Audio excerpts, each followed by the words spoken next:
Pat Ennis of Ennis Legacy Partners. Welcome to the Exit Readiness Podcast. I'm here with my co-host, Walter Dial, CPA and tax partner at GRF CPAs and Advisors in Bethesda, Maryland. Our mission here on the Exit Readiness Podcast is to provide you, the business owner, with subject matter expertise on topics pertaining to building sellable or transferable business value and for planning your eventual exit from the business. We want to help you build a business that's transferable or sellable and then exit successfully on your own terms and conditions. Walter, what would you say are common challenges for both the business owner client and us as exit planners in helping owners plan comprehensively for their successful exit? Well, I think the first thing that comes to mind, Pat, is business owners are extremely busy people. And you and I are business owners. You know what it's like. You have a day planned where there's literally nothing on your calendar. And you've got a few projects you've been putting off. You're looking forward to coming to the office and working on them. You come in and within the first 5 minutes, you got 10 emails, 3 which are crisis level. You got employees running into your office with other issues that you have to deal with. So all of a sudden, your plans for a nice day working on projects just go up in smoke. And we see this all the time with our business owners. And unfortunately, this happens a lot in the exit planning process. The owner is very committed to the process, but at the same time, they've got to deal with the putting out fires every day. So that to me is probably the biggest thing I see when we're talking about helping business owners down the path of comprehensive exit planning. It's just that a lot of other things get in the way. Yeah, that's right. We've found that if we're not careful in how we manage the process, owners can quickly become fatigued, if you will, and the process ends up getting stalled, if not just halted altogether. It's not uncommon for an owner to begin to think something like, you know what, this is just so much on top of everything else, to your point, Walter, a few minutes ago, on everything else I got going on. Why even start it, as there's just no way I'm going to get through it all on top of everything else that's going on in my life right now. And this is where I think, the role of exit planning advisor can really add value in managing the project or process in a way that first and foremost fully considers everything else that owner currently has on their plate. Like, for instance, the last few months, every small business owner has had a crisis on their plate that they weren't expecting. And so considering what's been going on? I haven't noticed. I'm stuck in my basement. You know what? I'll get with you after the podcast and we'll talk about it. I'll bring you up to speed. But fully considers everything that they've got going on in their life, not just business-wise, but also maybe on the personal side, and manage the process in a way that's going to be conducive to that owner sticking with it until completion and actually maybe even enjoying the process, not just enjoying the end product, if you will, of a successful exit, but the process to get there. And so, I know you would agree that a key role of the exit planning advisor is to minimize the burden of the process and do all we can to make it at least somewhat enjoyable. Right. And then, and sometimes that means, doesn't it, proposing to the owner as a next step, a phase, if you will, rather than proposing the entire comprehensive plan from the very beginning. How often have we heard this once we've got into an engagement? Yeah. I had no idea all that had to be planned for. And so if you present all of that right out the gate, if they're already busy, then it can be overwhelming. And so today's topic, very excited about it, is phased planning. And we have with us one of our favorite guests and a very good friend, someone we respect greatly, Elizabeth Mower of the Business Enterprise Institute. Elizabeth's the president of BEI. She leads that organization in developing resources, information, training, software that enables professionals in a lot of different disciplines like accounting, like legal, wealth management, business consultants, et cetera, to work with business owners to design and implement comprehensive exit plans. And it's actually through BEI that both you, Walter, and I were certified as exit planners. And of course, we were a couple of Elizabeth Star students. Elizabeth is an attorney. Before joining BEI, she was in private practice for not a few years, serving clients in the areas of exit planning, business continuity planning, estate planning, employee incentive planning, business sale and purchase transactions. So she's absolutely one of our go-to experts on anything technical or process related, really, pertaining to exit planning. And you'll see today she's just fun to talk to. So Elizabeth, welcome back. Good morning. It's good to see you. Good to have you here. Good morning, Pat. Good morning, Walter. Thank you so much for having me back. I love talking to you guys. So Elizabeth, let's start with, maybe you can describe for our listeners what you mean by phased planning. I think the answer is pretty obvious as far as the difference between phased and comprehensive, but if it's not as obvious as I think it is, you can maybe clarify. And there's got to be pros and cons of each also, if you wouldn't mind kind of going through some of those. That'd be great. Sure. I would say, over the more than 20 years that I've been participating in planning for business clients, so the first half of that directly with my own clients, and then the second half of that basically building software and tools and training programs for advisors so that they can do it. And across this sort of more than 2 decades of work that I've been doing in the business planning space, the pendulum has kind of swung back and forth a couple of times now. I think that that's a good thing, that I've been around long enough to see it. And I can say that, when I first got into working with business owners, I did a lot of kind of a piece at a time. Somebody would come in with a need. It happened to be business and sort of future related. So that made it planning oriented. We would do the work, try to really understand their situation. And then I would say I and a lot of other advisors who do heavy work in planning kind of drifted in the direction of doing more what we called comprehensive planning. And comprehensive planning meaning businesses are complicated. They have a lot of different things going on. And we might be giving our business owner clients a disservice if we're not keeping our eye on all of those balls. One of the value propositions of a good advisor should be, and if there are business owners listening here, I'm sure there are, that their advisors need to be able to see lots of different things happening all at the same time. And so the advisor community kind of embraced that idea, became very good at sort of being a generalist and having a lot of knowledge, became really good at coordinating different kinds of moving parts. But the very best advisors and firms were really doing a lot of what we were calling comprehensive planning. And that meant, all at the same time, we might be addressing a business owner's goals for how they want to deal with their key people, and also how they want to take care of their family, and also how they want to clean up their systems and processes inside their business, and also preparing their business maybe to go to market to get sold, and also maybe cleaning up their financial statements, and also dealing with the relationships between co-owners. If I die, will you buy me out? How will we value the company? There's a lot of different things going on for any particular owner or a group of owners in a business. And we were trying to sort of move all of those forward at once.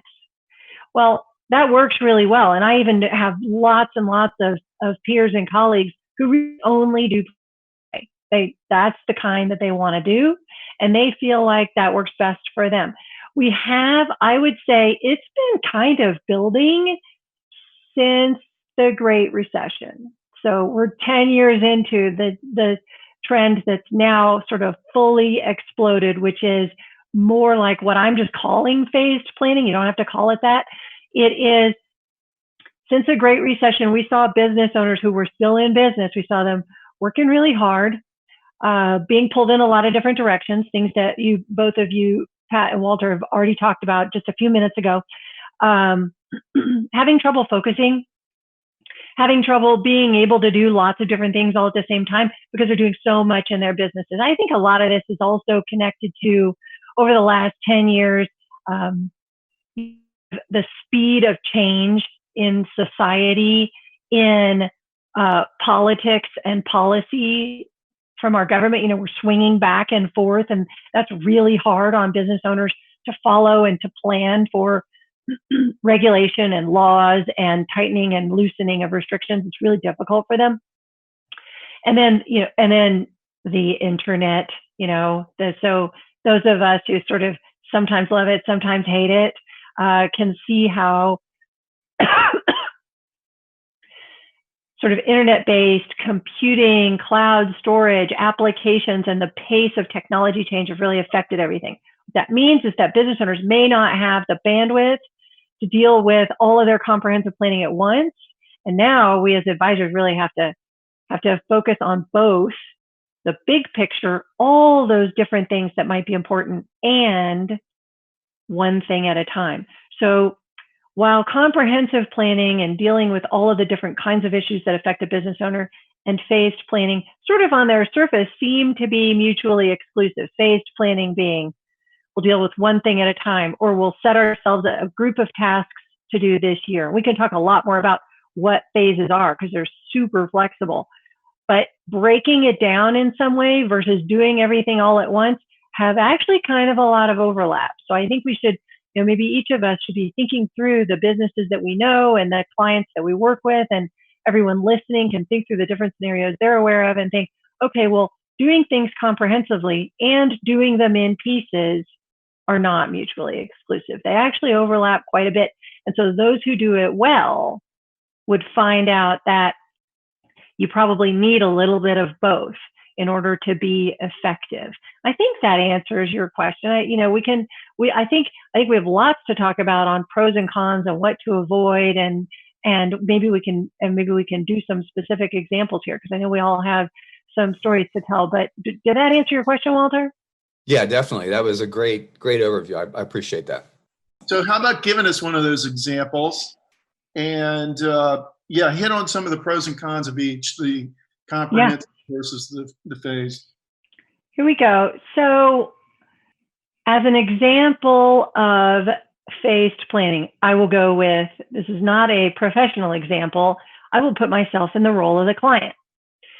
So some number of years ago, I hired a personal financial advisor. So someone who would do, take all those 401k accounts from all the different places that we've ever worked, and someone who would look at the bigger picture and help try to organize what to do with our personal financial. So hired a person to do that.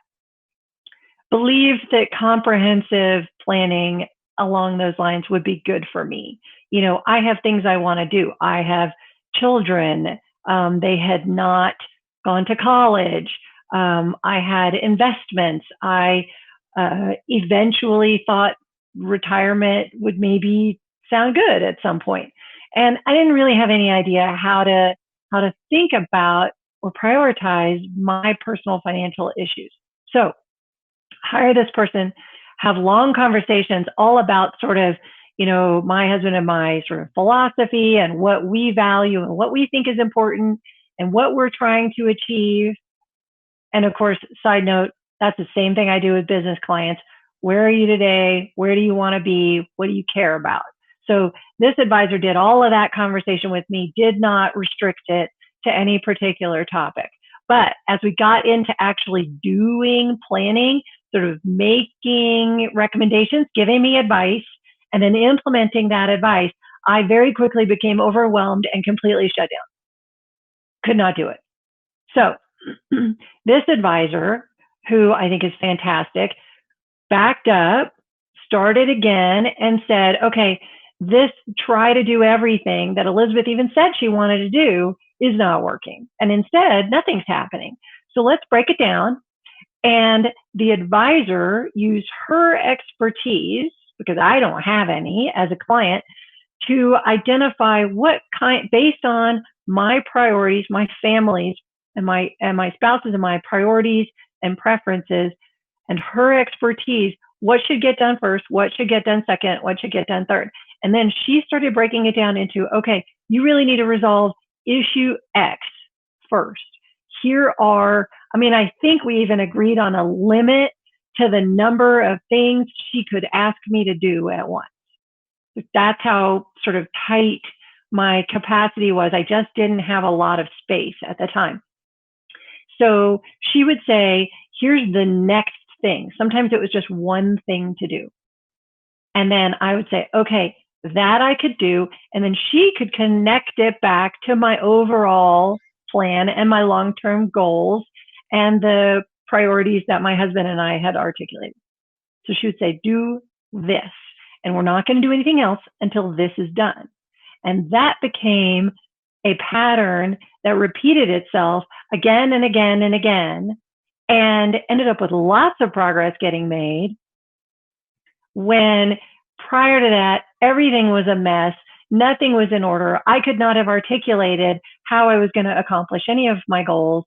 And before I started to know it, the momentum really started building on itself.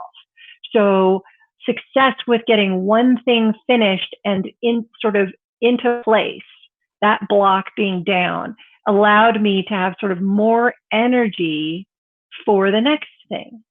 So translate this over to our business clients. I don't think I really have to. These are the clients that you've seen before. I want to do a lot. I have a lot of ideas. I understand how all the different pieces of my personal and my business life are connected.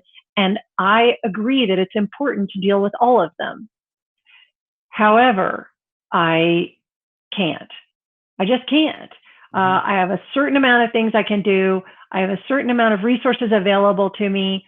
And it might be that I don't have time. It might be that I'm ADD because I'm an entrepreneur. It might be that I just don't have the resources, that the things I want to accomplish naturally lend themselves to doing them in serial rather than all at the same time.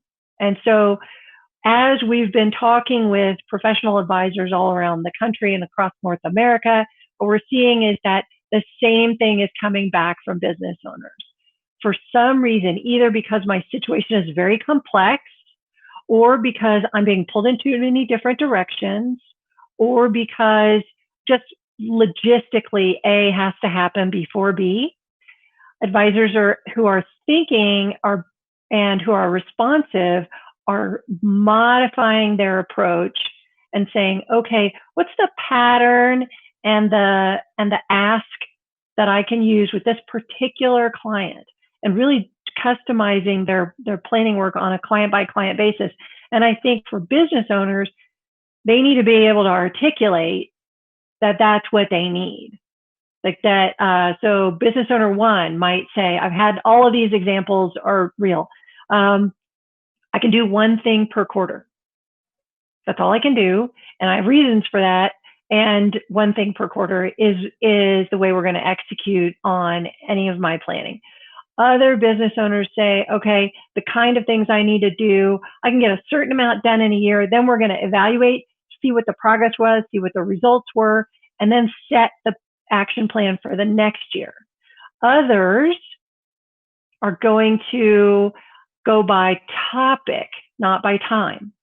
They're going to say, I care the most about what happens to my business if I die. I'm really concerned about that. And it's taking up a lot of mental space, right? So it's weighing on me. So if we could deal with that and remove it, push it off to the side because it's handled, then the next priority will really rise to the surface. And so some business owners need to say, I have topics that I care most about. And so we're going to need to plan. And it might be a lot of planning that we have to do. So it's not that my time is limited. It's that my concern, maybe is a word, or my priorities are limited. I can't really focus on other priorities because this one is taking up all of the urgency space. So that's the thing that I think we all need to be paying attention to. And for every particular business owner, the situation is going to be different. So they might have a lot of time, but they can't pay attention to certain topics, or they might have no time and they can only deal with one situation or planning issue in a time, and any other number of combinations. So pros and cons would be things like, comprehensive planning does move a lot of things forward. You make a lot of progress instead of leaving things off to the side, which could be risky. To not deal with something until 2022 is risky. So that would be maybe like for instance, planning for the unexpected or business continuity. If that's Yeah. left off to the side, I mean, that could end up being disastrous. It really could. And yet there are business owners who say, I am not concerned. They'll say things like, you say, well, if you're not around, what's going to happen with your company and your employees, and you will get back. What do I care? I'm not around. I'm dead. Right. So, and in which case, okay, that's their preference. But does it add risk to focus on something else? Yeah, it does. So I would say, comprehensive planning does a better job of maybe moving everything forward a little bit, but phased planning does a better job of bringing something to completion before you move on. And so they both would have those. And the phased planning might leave some stuff undone. So that could be a potential negative to it. And the potential negative to comprehensive planning is burnout, being overwhelmed, too much to do, not enough time. And therefore, a business owner like me with my financial planner at first does nothing. I think that's a risk of comprehensive planning, which maybe comprehensive planning doesn't sound like the risk is that you'll do nothing. But those of us who've worked with a lot of business clients have seen it many times. Am I right? You've both seen that? Mm-hmm. Oh, yeah. And, I think it's really interesting, Elizabeth, the way you approach it, because I guess when I was first thinking of the phrase phased planning, I was thinking, okay, I can take my process, break it down into phases, and, we can go that direction. But I think what you really just articulated very well is how it's really important, even for phase planning to work, is you got to customize it towards the client. So like you said, some business owners are going to want to look at it based on topics. Others might do it based on time availability. So that kind of changed my mindset on that. That was very helpful. Thanks.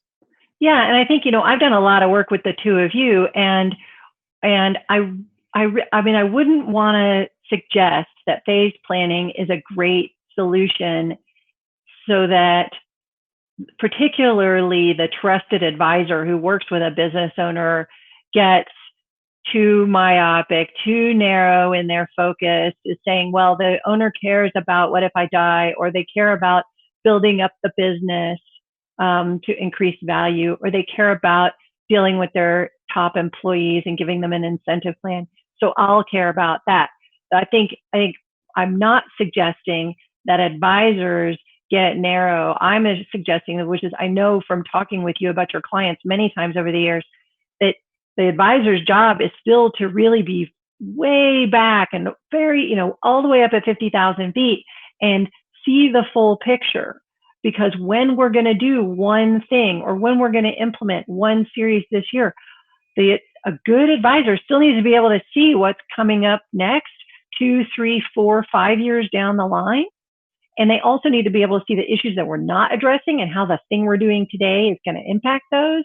So advisors, I would say, still have to be comprehensive. They still have to do what my financial planner did and fully understand everything about the client at the beginning. Mm-hmm. But then the process, either through giving advice or assigning tasks or implementing solutions, can get done in a really highly customized way, don't you think? Absolutely do. Yeah. Most of our engagements at our firm start with owners who they've got some pain points or stress points in regard to growing their business or building the value that they want to build in it. And so that's where we'll start oftentimes with a growth plan, strategic financial plan for the business, or giving them an estimate of value in the business, something like that. But while we're in that process for that, we'll call it a phase here for a second, or a project, we have in view, full view, they're going to exit at some point. And we know all the other pieces that they need to have in place and addressed and analyzed and solutions. Like we'll have estate planning in view, we'll have business continuity in view, we'll have tax planning in view, we'll have all of this in view, even if we're not bringing it up right away or during this initial project. And we will lob in, hopefully, the ideal time. You know what? We might want to get a sketch. When was the last time you reviewed your estate planning documents? What's an estate plan? And so then, you've got another phase. And that estate planning, what we have found for business owners in particular, estate planning can just be painful for a business owner. They just put it off because it's so painful on a lot of levels. But no, that's exactly right, though. To your point, no matter what we're starting with, even though they may not realize it, we have in full view the comprehensive nature of what it's going to take to plan for a successful exit. Mm-hmm. And of course, this does include both of you. You have clients who never plan to exit, and so you're planning for that. I tell stories in classes that I teach about how my grandfather, who was not a business owner, but he lived to be 102. And so if he had owned a business and decided that he never was going to leave, I'm staying forever, I don't need a plan to exit. Oh, it turns out you do, actually, Grandpa, because let me just say, and he was a great guy, very mentally aware until the very end, couldn't run a trip to the grocery store in his, after age 91. So he went 10 years where he couldn't manage, a trip to his doctor. So he could not have run a business. And yet so even our clients who want to stay in forever, never going to leave, you and I are still going to think, okay, I still have to understand what you are most interested in, what you have capacity for, what you're trying to accomplish and by when, and then we're going to do planning for you as well. So this comprehensive and phased planning kind of dichotomy, I think, applies with everyone who owns a business, period, including the ones who are 30 years old. Yeah, so let's talk about benefits then. So, and I think you've hit on some of the benefits indirectly, Elizabeth, but benefits to phase planning, what would you say, who would you say benefits, and how exactly do they benefit? The people there's two kind of groups that I'm always kind of watching. The thing I really like about working with business clients and doing planning for the future is that it is typically non-adversarial. So I'm not trying to sort of get a better situation for A at the expense of B. So if you are by personality, really, kind of a rising tide lifts all ships kind of a person, then planning with business clients is really fun work to do, because you get to kind of do that all the time. And so business owners who are looking at kind of, should I break down either the advice that I'm getting or the areas that I'm focusing on or the time that I'm committing into smaller pieces? Well, obviously, the business owner ends up being they still are relying on your advice. Let's say, Walter, you're telling them with your expertise what to do next, but business owner really feels like they're kind of driving the bus.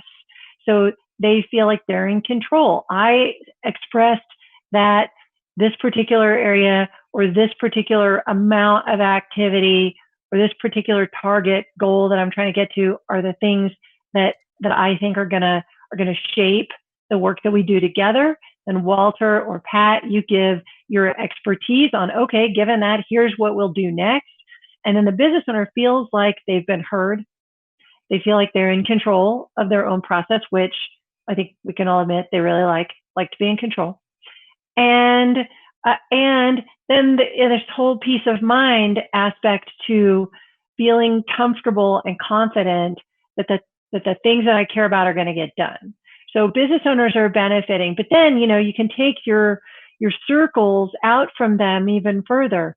Their family and their home life is going to be, if we can contribute to making that a little bit less stressful, a little bit more settled, a little bit more clear, so we can give clarity or completion to something, then you might get some benefits out to the spouse or the children, whether they're business active or far flung all over the world. And then you can take that circle out a little further to maybe this business owner's business partners. So if there are other owners in the business, they're so glad that Walter has finally decided to think through his estate plan and what happens if he should have a stroke, because now he's got answers to all those questions. And we as his business partners can incorporate those into the decisions that we're making. So my partners, Walter's partners, and now then you can build your circle out to the employees. So employees and then customers. And then I think after that, it's the universe, and everybody's better off. So every time we do something that's positive and productive, it has kind of, I think, a ripple effect out across a lot of other things. And if we do it right, it also provides us with one little building block for some future phase of planning that we're doing. I like for things to stack. I like for the decisions and the solutions that I put in place today to support the ones that I think are probably likely for the future. And so I want to both benefit everybody today, but I also want to benefit my future planning by creating some kind of building blocks or foundation or stepping stones or whatever you want to call it towards a successful future. And really, advisors who've got that really high level aerial view can see that. Even business owners who just can't see the distant future today need to be working with somebody who can. So Elizabeth, some phases would be what I would consider to be very foundational to the process, and other phases require certain phases to be done before you can really address those. And I guess the question I'm going to ask you is, do you see a common area, a common phase that people start in? And I know, I have a valuation background, so my default is, well, let's start with a business valuation. But you were kind of addressing it earlier, saying, part of it's going to depend on what's really maybe keeping the owner awake at night, that type of thing. So do you see a common phase or a couple of phases that are normally done very early? Yeah, I would say from kind of the advisory side, like the person who's kind of getting the process together and who's going to lead us all through and get us to good outcomes. I do see, business preliminary, so not like a formal or organized or even necessarily very expensive, but some kind of a business valuation at the beginning. I totally agree is very common because it tends, as you're saying, to be foundational. It tends to have little strings connected to, maybe everything else we're going to do. And so I do see a lot of people starting there. Well, and it's kind of easy. I might be able to just download my last 3 years of financials and send them to you, or my tax returns. And maybe I could take 20 minutes and answer a questionnaire, or, depending on how it gets done. And so I might be able to get, with pretty low impact to me, the business owner, I might be able to get a sense of that. And then I can use that information to go to the next level of progress. I see the same thing happening with the personal financial plan. So, and I've even seen advisors who insist that they start there, because if nobody has any idea of what a business owner's financial situation, financial needs, financial wants and desires are, we can't really make suggestions for how to accomplish those because we don't know what we're shooting for. So there's a lot of people on the advisor side who are going to say, you know what, before we set the rest of your phases, let's do this first. So I would say those are pretty frequent sort of on the advisor owner working together, getting started. And those are all with the backdrop of really understanding goals and objectives throughout. Then I would say from the business owner side, what they're going to bring to the table to try and set the agenda for the phased planning is going to be some of those topics that they might care about. Some do, some don't. But the most common ones that I'm seeing right now are that business, what advisors call it business continuity. I'm still not convinced that business owners have any idea what that means. So it's a lot of like contingency planning. Okay, if this happens, what will I have in place to deal with it? And it starts with a business owner dying or becoming incapacitated in some way. We've all had we've had clients pass away unexpectedly. We have clients who fall ill. I had a client who was in a really bad motorcycle accident and was just not able to function. He wasn't in a coma. He wasn't dead. He was extremely disabled. He was alert, but just not able to function in his business for quite a long time. And so dealing with those kind of what if my partner drops dead? What will I do? So I'm not maybe as worried about myself as I am about them. Or what if my top employee gets another offer and just leaves? What will I do about that? Or what if we have a world event or an economic crisis? What will I do about that? So contingency planning can mean a lot of different things to different business owners, and all their businesses have different kind of sensitivities and weak spots. But that contingency planning is really important right now, and it has been for, I would say, the last probably 3 or 4 years. I've really seen a lot of attention, and it just is something that business owners can deal with and set it to the side and feel good about it and move on to other things. The other one that I'm seeing a lot of still pre-COVID-19 and also still during is issues about building business value. So the baby boomer kind of wave continues. It's not like a tidal wave where it's a giant thing that's going to come crashing on us. We've all found that baby boomers dealing with their businesses is really more like a very long, flat, slow curve. There's all on a different time frame. They're all at different levels of health. They're all at different levels of activity or interest. So baby boomers are still going to spend probably the next 20 years dealing with their businesses. And so some need to build value now. Some need to build sustainable value over very long term. Some intend to stay in their business till they're 102. And so they need a plan for that. So business value as a generic concept would then sort of like building business value, streamlining operations, increasing profitability, increasing resilience in the face of uncertainty or disruptions, are all things that have been on the table for several years. They're really important today, but I've been seeing it for a while. So the kinds of things that I'm seeing as the most common are those. So advisor side, it's really, let's get a sense of your business value or your personal financial situation. And owner side, it is the what ifs, dealing with those and having them be resolved, or how can I build value in my business so that it will do the things I want it to do later. So Elizabeth, if we do this, if we proceed with a phased approach, if you will, and we complete that phase and complete that work, and a year later you move to a different area of planning, another phase or another project, and it turns out your first phase planning was all wrong. What if that happens? Oh, I'm not going to say it's never happened to me. Yeah, and can you give an example of that? Because it's never happened to us either. But. Okay, I'll think if I've got a direct.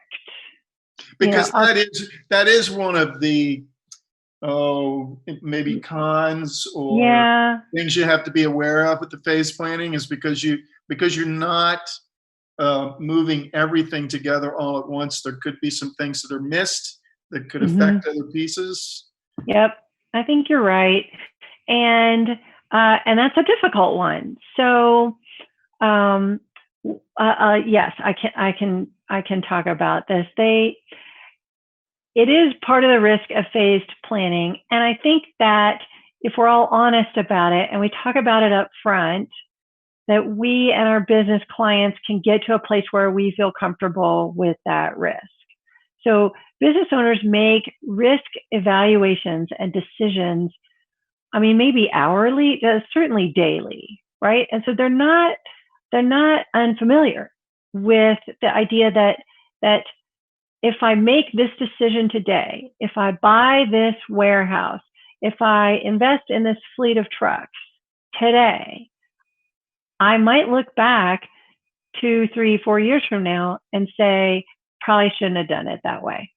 So business owners understand the idea that a decision they make today or something that they implement today might, in hindsight, turn out to be not as good of an idea.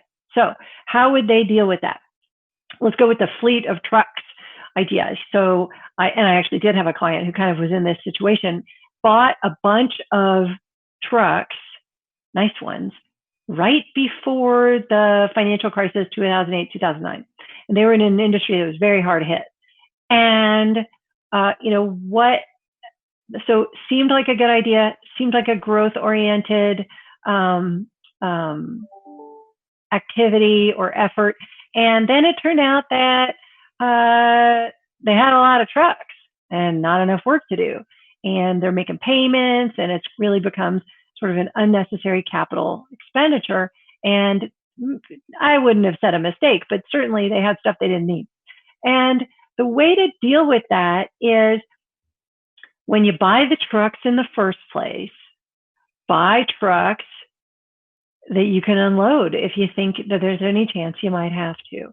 So don't buy highly customized trucks that have been refitted for exactly the way your people do their jobs, for, that are completely customized and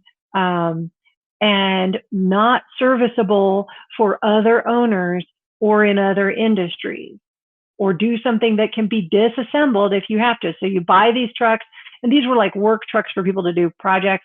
And I think investing in something that can be undone later can be a good way to minimize risk. So you're all in, you own it. If it works out, great. If it doesn't work out, you have a plan B. And that can be done in all aspects of planning. So the client that I'm thinking of that bought this fleet of trucks right before the financial crisis in 2008, 2009, did end up selling the trucks, didn't take as big of a hit as they thought they would. They were pretty happy with the outcome. They hadn't done a lot of customization, and it turned out they needed to sell them. So they didn't lose as much money as they thought. Then another example would be, I had a client who put in place an incentive plan for the top management people in the business. And lo and behold, the incentive plan says, when we perform in this way, you will get money that is calculated in this other way, basically. So incentive plan for top management level employees. And the idea is that they'll focus on the things you want them to focus on, that they'll put their attention into the things that support what the owner's trying to do with the business in the future, and it'll grow the business and grow value. Won't that be great? Well, occasionally you put this plan in place and it works too well. The business grows so fast that the plan becomes essentially too rich. I mean, if there's a management person listening here, they're going to say, I don't really think that's possible. I think that's completely fine. But it can affect it can affect culture and some other things happening in the company. It can also sometimes encourage a top person to leave so that they can get access to some of their deferred benefits, and that can be a problem. So an incentive plan that turns out to be too rich, or the business grows too much, too fast in value, can really become kind of a negative rather than a positive. And in that case, we're hoping that when we put the incentive plan in place, it occurred to us that this is possible. Maybe we modeled it out. Incredible, fast, like great, fantastic growth, very poor, weak growth. That can happen too. And what will the consequences for this plan be? And will we be okay with that? That modeling kind of helps you back up and then put maybe some little stopgaps into your incentive plan for your top people so that you can close the plan if you need to. You can modify the plan. You can make adjustments if maybe you go into a multi-year recession and the plan really isn't performing, so it's not having that motivational effect you really hoped. You can maybe make some changes. And so you and I as advisors, what we're doing is we're saying, okay, what kinds of flexibility can I build into the planning that we're doing today? And that's really, I think, the best that we can do. So conversations with business owners to say, the risk of doing this phase now is, here's all the things I can think of that would make this be a problem. How do you feel about that? Letting them think about it and answer. And then to the extent that we do implement solutions through phased planning, I would say it's up to the advisor team, not the business owner. The technical experts need to build in whatever sort of safety valves that they can so that if things change dramatically, some options are available. Is that going to be something that you can do all the time? Maybe not. But the ones that are available, I would expect that the technical people who are helping the owner put things in place will take responsibility for that. I don't think the business owners really are going to be able to do it. That's not their area. You know, they're good at building that flexibility in their business operations, but not in their planning. So we need the advisors to do it. So I guess in wrapping up then, what I'm really excited about this approach is that it's a lot more flexibility. I mean, I don't think Pat or I have ever been real rigid as far as, telling a client it's our way or the highway type thing, but it can be frustrating sometimes when it seems like as the professional, you're more interested in their succession plan than they are. Right. So I think this is a great alternative. We really appreciate you bringing it to us. So, are you, and as a trend, are you seeing this just more as an option people are putting in their toolkit, just depending on the engagement? Yeah, I'm seeing a lot of customization from planning-oriented firms and planning-oriented advisors in how they deliver their process and their projects. I just talked to one a couple of days ago that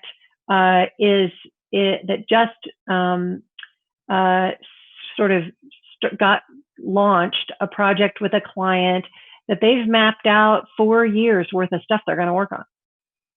And so, wow.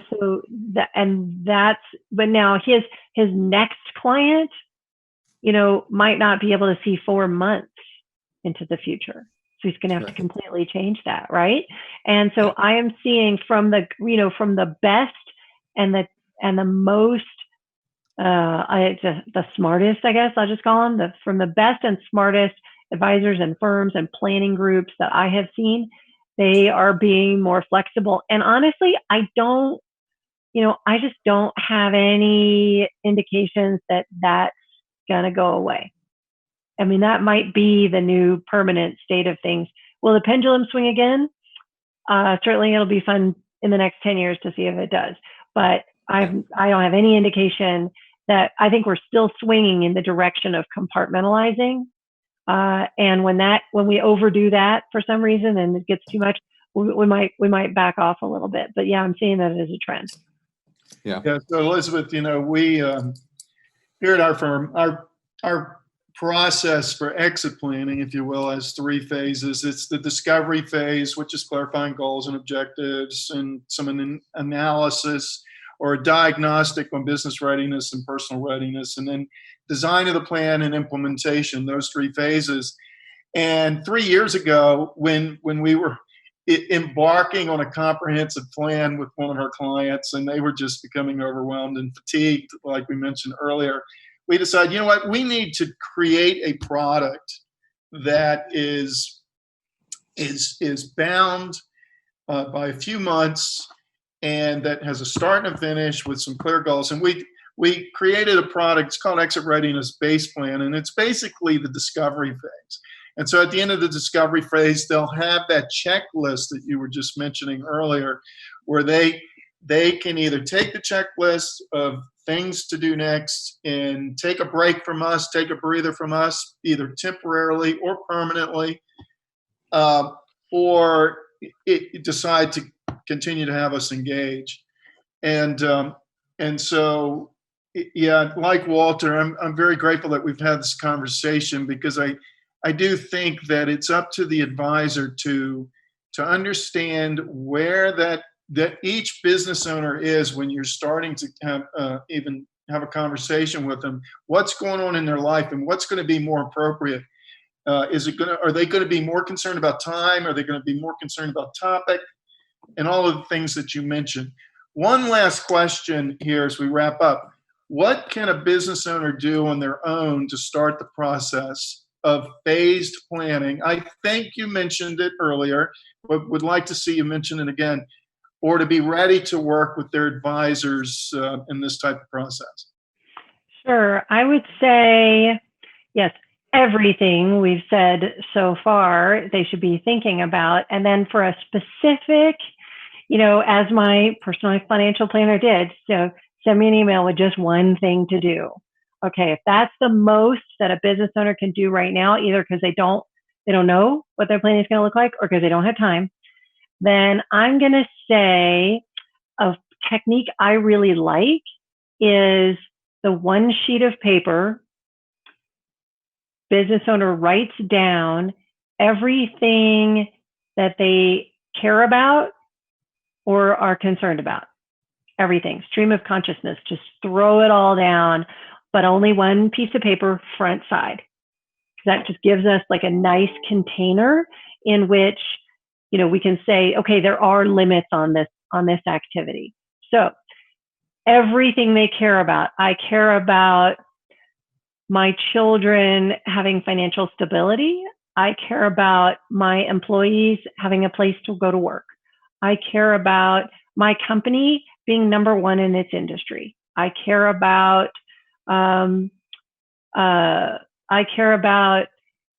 animals and them being treated humanely. Whatever they care about, and all the things that will include what they want to achieve. So I want to achieve world domination in my business. I want to achieve a legacy in my community.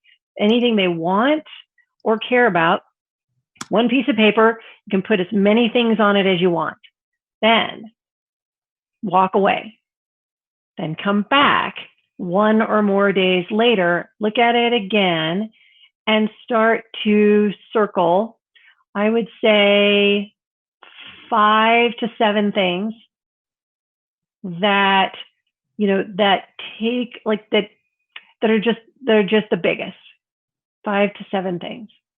And that's too many, because phased planning is probably not going to be able to address all of those, but you're probably looking at 50 things that are written on this piece of paper, maybe at least 25, and narrowing it down to 5 would be great. And then take that piece of paper to the most trusted advisor and start a conversation. Just get more information about what else you could be doing. That's a thing that I think every business owner could do. It's probably going to take, in total, coming back to this piece of paper twice, we're talking, what do you think, like 25 minutes? I think it's an investment that most business owners are willing to make. Yeah.